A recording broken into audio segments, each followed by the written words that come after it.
எவ்வளவு நேரம் ஆச்சு தெரியுமா? நீங்க டெலிவரி பண்ணல அவங்க ரெண்டு பேரும் இவ்வளவு நேரம் வெயிட் பண்ணறத போயிடுச்சு. அதனால என்ன சார், ஒரு சின்ன பிரேக் எடுத்தோம் அவ்வளவுதானே. இன்றைக்கி மகானேஸ்வரியில் அந்த துணி ஆர்டர் எல்லாத்தையும் ஆட்டோவில் ஏற்றிட்டு அங்கே அந்த ஃபங்க்ஷனுக்கு வராங்க கங்காவும் குமரனும். அங்கே வந்து அந்த ஃபங்க்ஷனுக்குள்ளேயே போகிறாங்க.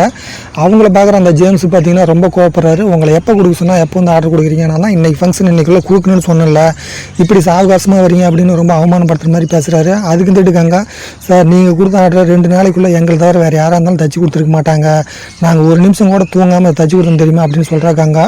ஓ அப்படின்னா நீங்கள் உங்கள் இஷ்டத்துக்கு தான் தச்சு கொடுப்பீங்களா அப்படின்னு சொல்லி ரொம்ப திமிரா பேசுகிறாரு, அவமானப்படுத்துகிற மாதிரி பேசுகிறாரு.